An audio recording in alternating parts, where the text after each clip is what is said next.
hari ini, ayo kita berdoa menurut agama dan kepercayaan masing-masing.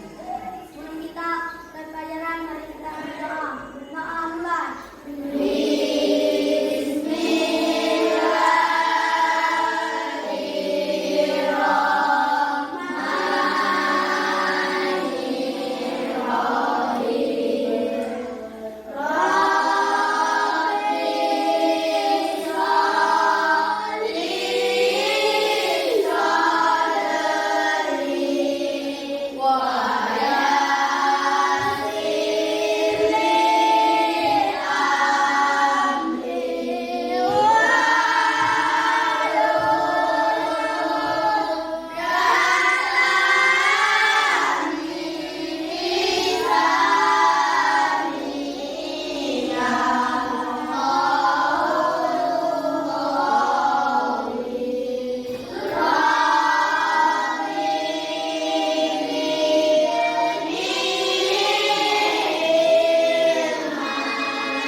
Bintang, Gita,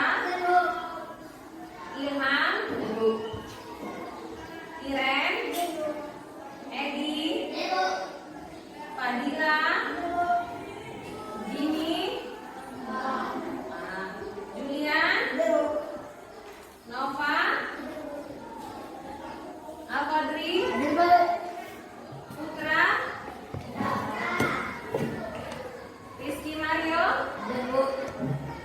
Rizky Aditya Pratama, Rani, Claudia, Santi, Rensa, Suras, Mutia, Dela, Liliana, Andika. Kenapa ini banyak yang alpana ya? Kira-kira kenapa? Sakit ya. Kalau sakit seharusnya kita ngapain? Buat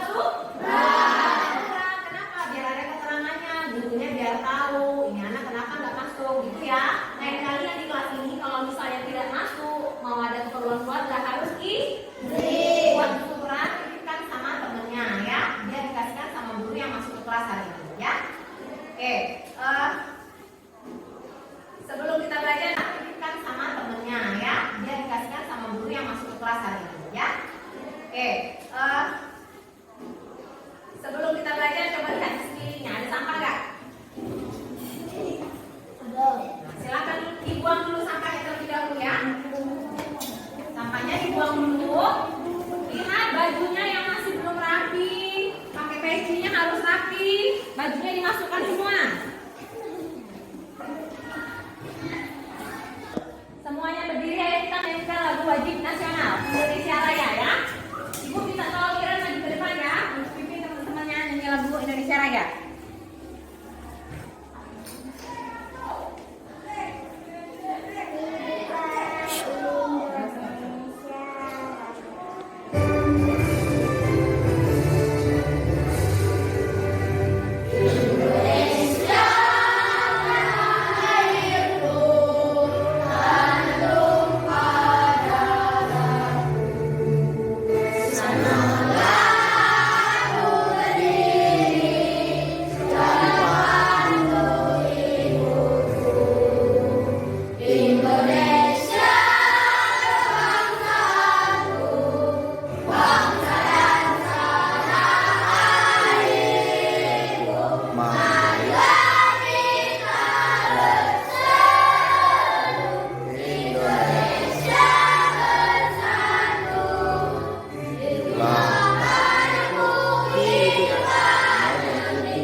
Kita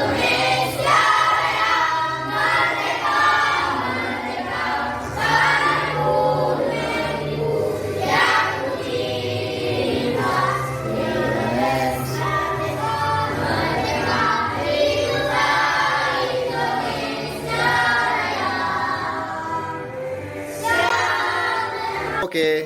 Oke, nah pada pembelajaran hari ini kita akan belajar tentang keberagaman suku, agama, ras, dan antar golongan dalam bingkai Bhinneka Tunggal Ika. Sebelum Ibu jelaskan materinya, Ibu mau tanya sama kalian dulu. Minggu lalu kita belajar tentang apa?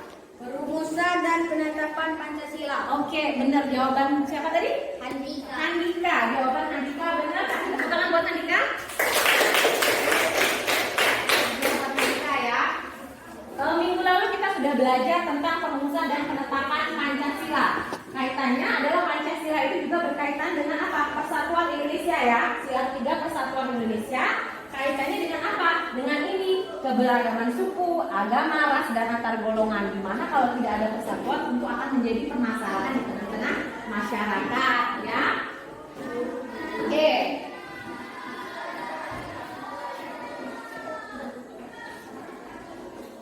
Ini adalah tujuan pembelajaran kita ya. Ini KD-nya bisa kalian baca. Mengidentifikasi keberagaman suku, agama, ras, dan antar golongan dalam bingkai Bhinneka Tunggal Ika. Tujuan pembelajarannya ada 3. Peserta didik dapat menguraikan arti penting keberagaman suku, agama, ras, dan antar golongan dalam bingkai Bhinneka Tunggal Ika.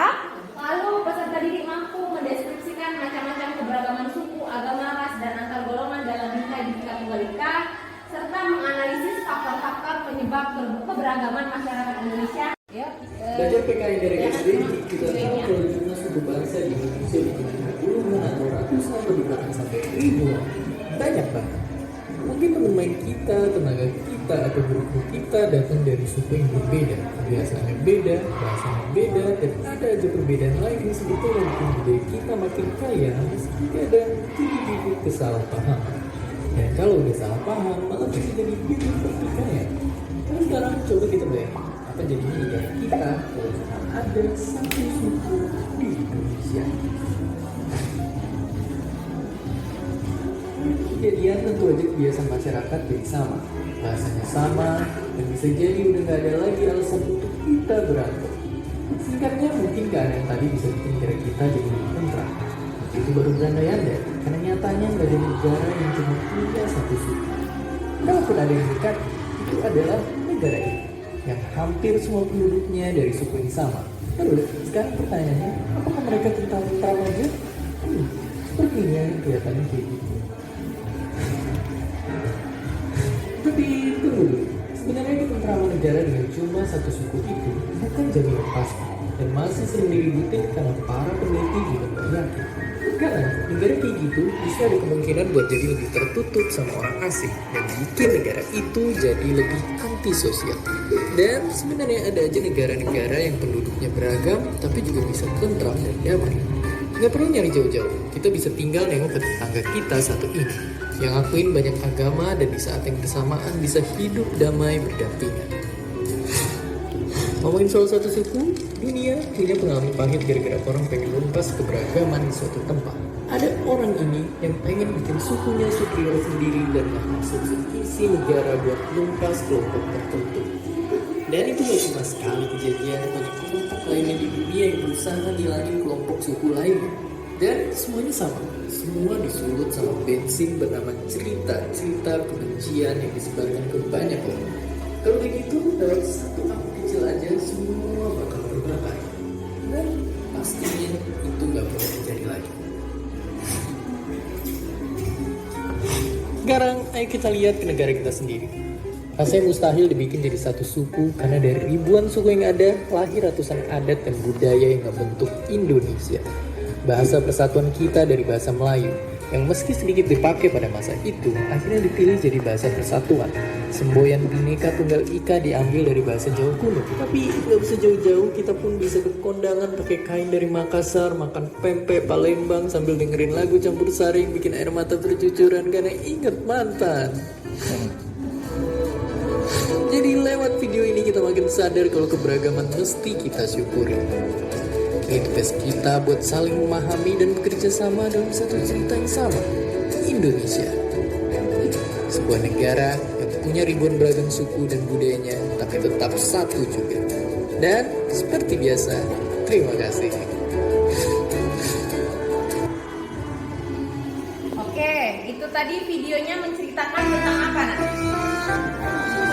Tentang apa?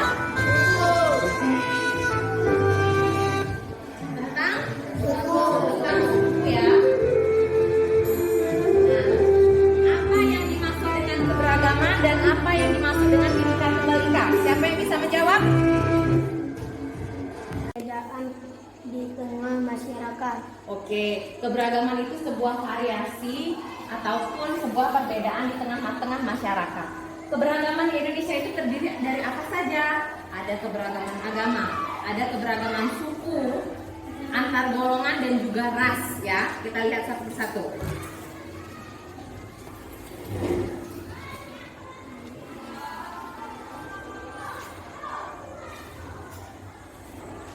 Oke, ini kompetensi dasar kita ya, mengidentifikasi keberagaman suku, agama, ras, dan antar golongan dalam bingkai Bhinneka Tunggal Ika.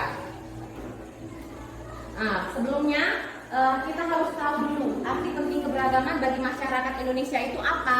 Yaitu Bhinneka Tunggal Ika itu mengandung makna meskipun bangsa Indonesia itu terdiri dari atas berbagai macam beraneka ragam suku bangsa, adat istiadat, agama, namun keseluruhannya itu merupakan satu kesatuan dan merupakan apa? Merupakan kekayaan bangsa Indonesia yang harus dilestarikan. Kenapa harus dilestarikan, Nak?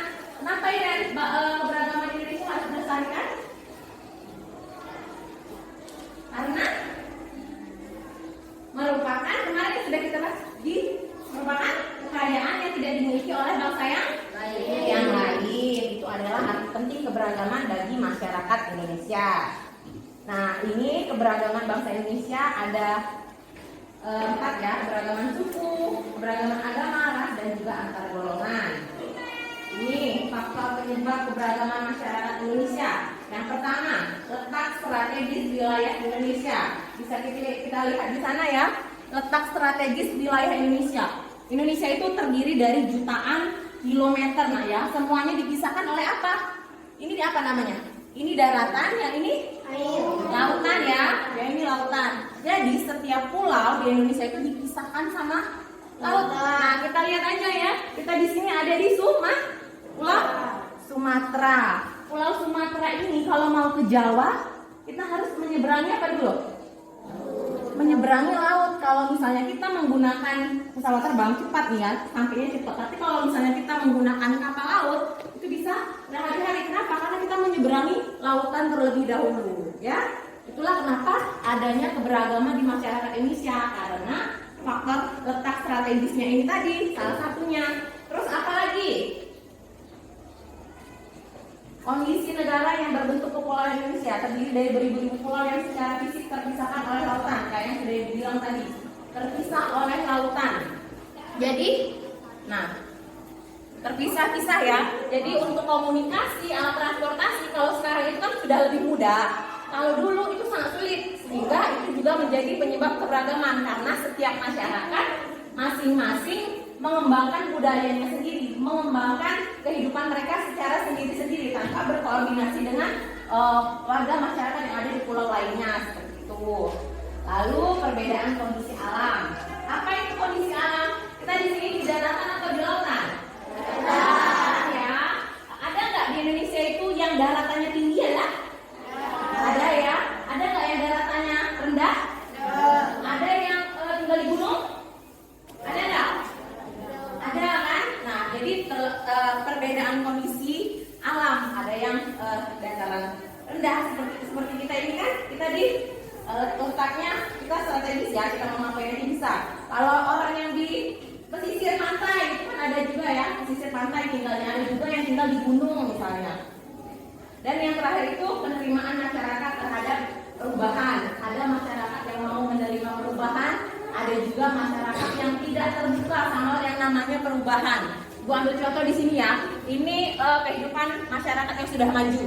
Tapi itu adalah masyarakat yang masih tradisional. Ada satu wilayah di Indonesia yang mereka tidak mau menerima perubahan. Bahkan ada di suku Papua itu mereka tidak mau jalannya itu diaspal. Kenapa? Karena mereka di sini tidak menggunakan alas kaki. Kalau misalnya diaspal apa yang terjadi? Mereka jalan-jalan di jalannya terjadinya apa? Panas ya? Panas, sehingga mereka tidak mau jalannya di aspal. Mereka lebih memilih hidup tradisional dan tidak mau terbuka sama yang namanya perubahan. Sedangkan orang sudah kehidupannya sudah maju, ya teknologi secara yang lain-lain sudah maju, tapi mereka tetap dengan adat kebiasaan mereka. Oke, sampai di sini dan juga yang terakhir adalah kondisi transportasi dan juga komunikasi. Ada daerah yang sinyalnya bagus, ada daerah yang sinyalnya nggak bagus misalnya. Ada yang daerah yang aksesnya mudah, ada juga daerah yang aksesnya itu sulit.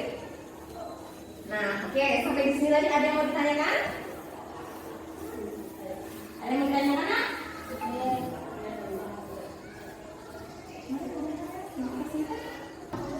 Macam-macam keberagaman agama. Keberagaman agama itu bagus sekali pertanyaannya. Keberagaman agama di Indonesia itu terdiri dari apa aja? Ada 6 agama yang diakui di negara Indonesia, yaitu agama Islam. Semuanya memeluk Islam di sini? Ya. Ada agama Kristen, Katolik dan juga Protestan. Ada agama Hindu, Buddha, dan agama yang terakhir itu adalah agama Konghucu. Ya, jelas nak? Karena kamu udah berani bertanya di kelas saja ya. Enak buat kamu. Oke? Pinter. Pertanyaannya, ada yang pertanyaannya lagi nggak? Nggak ada? Kita lanjutkan ya. Kalau tidak ada pertanyaan, kita lanjut ke tugas kelompok. Ibu bentuk dulu kelompoknya ya. Seperti biasa, kalau bentuk kelompok itu tidak boleh rame ya. Kalau misalnya mau membentuk kursi, harus kursinya diangkat, jangan diseret. Ibu membagi kalian menjadi 4 kelompok. Ibu membagi kalian menjadi 4 kelompok. Kelompok 1 dicatat ya. Kelompok 1 Al-Fatah, Anggun, Bintang, Mutia, Liliana, Handika. Kelompok 2 Ilham, Iren, Dika, Santi, Mario, Sulas. Kelompok 3 Edi, Dela, Fadila, Rensa, Rani, Rodia. Kelompok 4 Jimmy, Julian, Nova, Al-Qadri, Putra, sama Rizky. Perhatikan dulu ya. Kelompok 1 Ibu minta nanti di sini mejanya disatukan, duduk di sini kelompok 1. Kelompok 2 di sini, kelompok 3 di sana, kelompok 4 di ujung sana ya. Bisa dipahami? Oke, silakan bentuk kelompok tanpa suara ya. Oke. Ini Ibu bagikan tugas kelompoknya ya. Nanti kalian kerjakan, kalian tuliskan di kertas karton ya. Ini tugas kelompok 1. Kelompok 2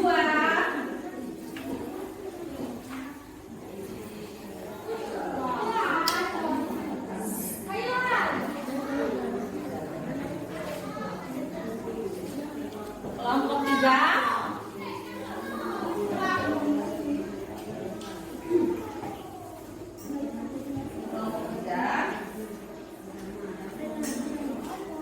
ini tugas kelompok 4.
ya.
Bagaimana?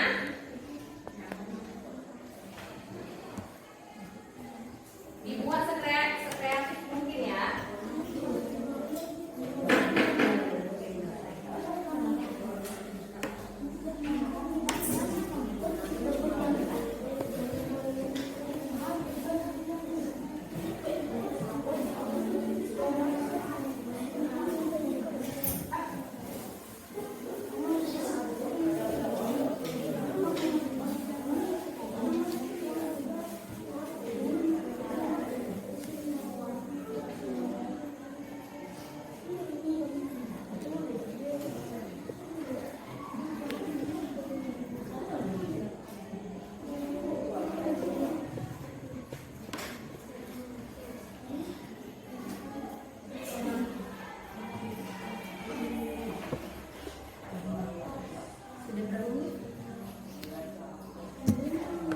Waktunya 8 menit lagi ya.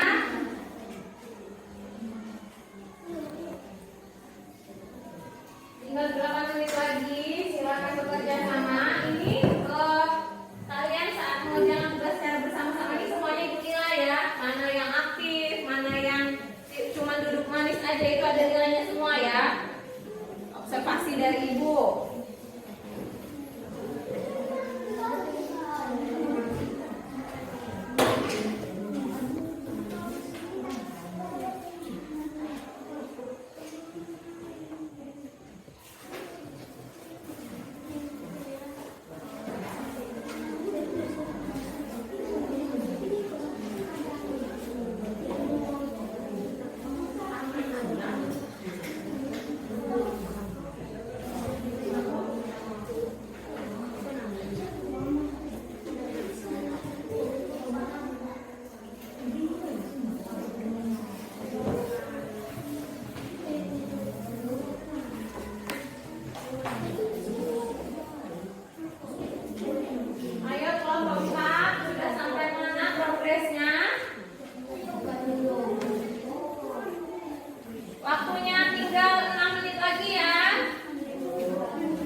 Kelompok 3 sudah selesai ya?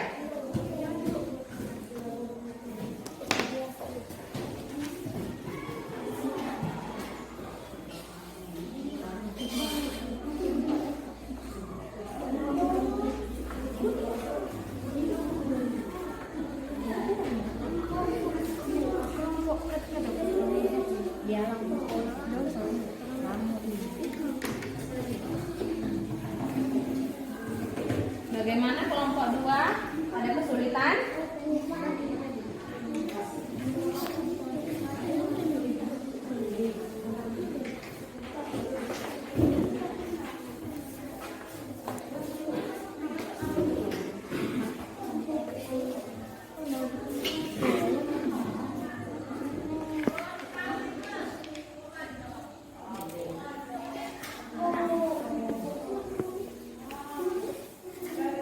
Waktunya tinggal 4 menit lagi ya. 4 menit lagi nak.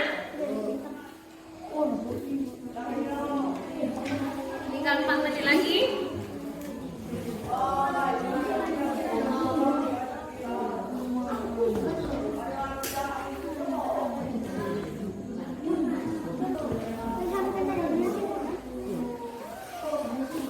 Waktunya tinggal 3 menit lagi nak.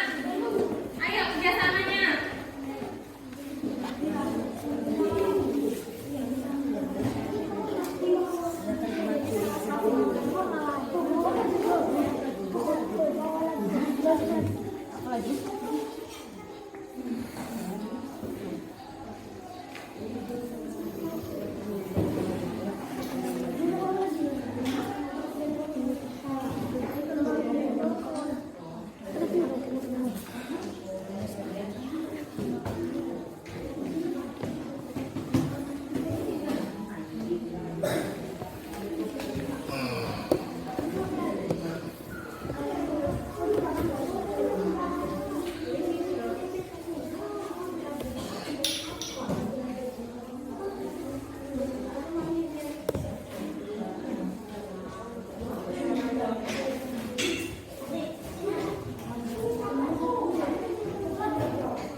Sudah selesai semua? Sudah. Boleh kita mulai ya, silakan. Kelompok 1 ya. Ibu bagi kalian menjadi 4 stand. 4 stand, perhatikan terlebih dahulu. Di sini stand untuk kelompok 1 ya. Kelompok 1 standnya di sini. Kelompok 2 standnya di sini nak ya. Kelompok 3 di sini.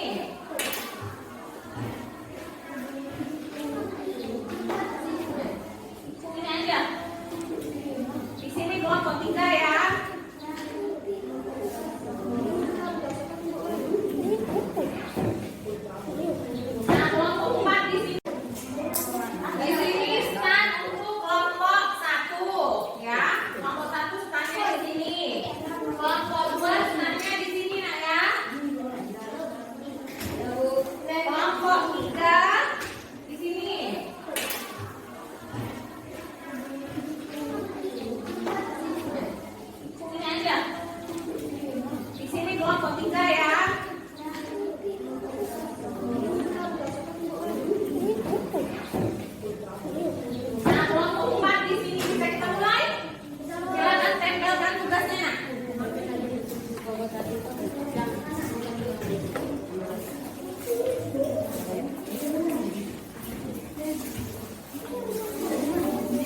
Pada saat kali ini kita menggunakan metode pembelajaran gallery walk. Jadi di kelompok 1 ada penunggunya 1 orang. Jadi yang datang ke kelompok 1 itu adalah kelompok 4. Nanti kita berputar sesuai dengan arah jarum jam. Silakan kelompok 4 ke kelompok 1.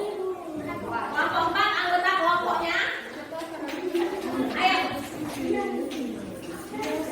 Anggota kelompok 4, kelompok yang datang ke kelompok 2, kelompok 1 ya. Kelompok 1 nah. Kelompok 1 silakan penunggu standnya dijelaskan. Lanjut nak, kelompok 3 sama kelompok 2. Nah, ini kalian kalau pengen diberi komentar ya. Ini nak, kita komentar ya.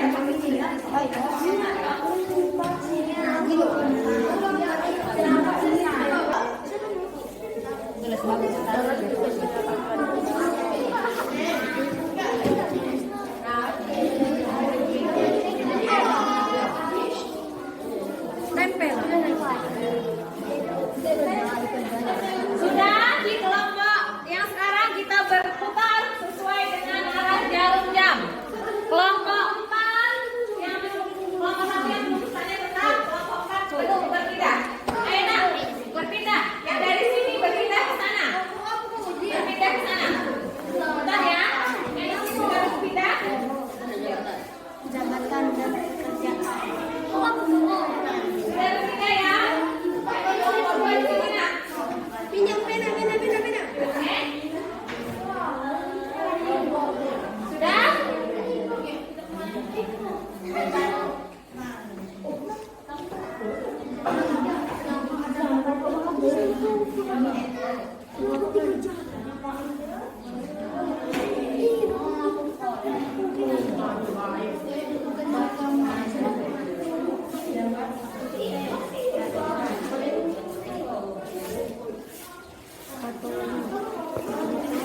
Dijelaskan ya.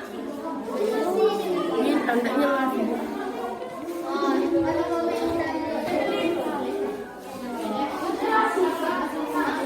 Oke, sudah perputaran terakhir. Silakan berputar. Ayo nak, silakan berputar. Ini kita ke kelompok 1 ya. Ini pindah ke kelompok 1.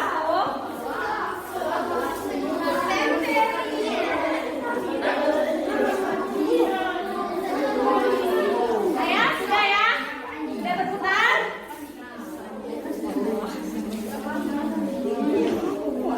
Komentar jamnya. Sudah diberi komentar ya.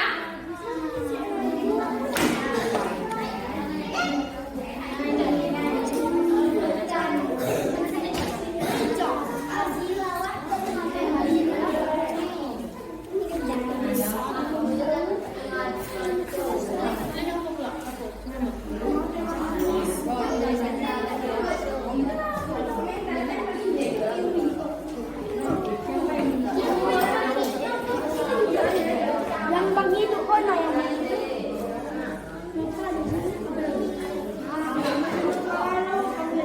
Yuk. Oke, tadi kalian sudah datang ke stand temennya ya? Sudah ya? Sudah tahu apa yang dijelaskan sama temennya? Kelompok 1 membahas tentang keberagaman suku. Kelompok 2 membahas tentang agama. Kelompok 3 ras. Kelompok 4 keberagaman antar golongan. Kelompok 4 ya. Nah, ibu mau tanya nih, hasil dari kalian keliling-keliling tadi ngapain sih? Ibu mau tes satu-satu ya, tiap kelompoknya. Ibu mau tanya sama kelompok 3 terlebih dahulu. Kelompok 3, keberagaman agama itu terdiri dari apa saja? Kelompok 3? Kelompok 3, siapa perwakilannya? Adil? 3, keberagaman antar golongan terdiri dari macam-macam keberagaman antar golongan itu apa saja? status sosial, pendidikan, jabatan dan pekerjaan. Oke, siapa yang jawab tadi? Namanya? Lydia. Kasih tepuk tangan untuk Lydia dulu. Oke.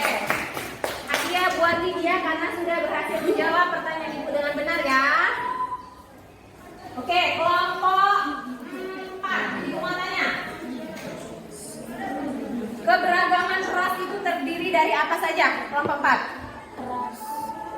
Ras Malaya. Keberagaman ras.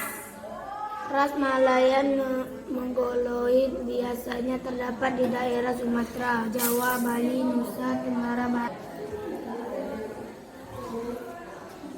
Ras Malayan Mongoloid, ras Melanesoid, ras Asiatik Mongoloid, ras Kaukasoid.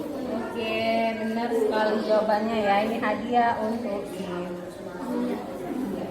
Kelompok 2. Sebutkan macam-macam dari suku yang ada di Indonesia. Batak, Nias, Melayu. Oke. Kelompok 1. Sebutkan 6 macam agama yang ada di Indonesia. Islam, Katolik, Kristen, Konghucu, Hindu dan Buddha. Oke, kelas 72 hari ini diskusinya berjalan sangat baik, semuanya aktif. Kasih tepuk tangan dulu untuk kelas 72. Oke, apakah kalian masih konsentrasi atau tidak? Dengarkan dulu penjelasan ibu. Kalau ibu bilang selamat pagi, kalian tepuk tangan 1 kali. Kalau ibu bilang selamat siang, kalian tepuk tangan 2 kali. Kalau ibu bilang selamat malam, kalian tepuk tangan 3 kali. Jelas? Jelas? Oke. Ibu mau bilang selamat siang. Masih ada yang salah, masih ada yang nggak fokus. Ibu mau bilang selamat pagi. Masih nggak konsentrasi ya, mikirin apa? Selamat malam. Selamat pagi. Selamat pagi. Pagi. Pagi, pagi, pagi, pagi, pagi. Oke. Kesimpulan pembelajaran kita pada hari ini adalah bahwa negara Indonesia itu memiliki beragam macam suku, agama, ras dan juga antar golongan ya. Di mana macam-macam agama itu terdiri Islam, Buddha, Katolik, Konghucu dan Kristen. Kalau suku itu banyak di Indonesia itu ada terdiri dari 1.340 suku yang ada di Indonesia. Sedangkan antar golongan itu dipisahkan menjadi status sosial, pendidikan dan juga jabatan ya. Serta bangsa Indonesia itu dalam menyikapi keberagaman seharusnya yang kita terapkan adalah sikap toleransi dan saling apa? Menghargai. Saling menghargai. Jelas sampai sini? Ada yang mau bertanya? Ada? Mau bertanya? Gak ada yang mau ditanyakan, semuanya jelas ya? Kalau semuanya jelas, ibu minta kalian buka LKPD yang sudah ibu bagikan tadi. Nah, itu kerjakan di rumah ya. Setiap orang satu ya, masing-masing, bukan tugas kelompok. Nanti minggu depan dikumpulkan ya. Ada pertanyaan? Oke, kalau sudah selesai, kita tutup pembelajaran kita pada hari ini dengan mengucapkan hamdalah.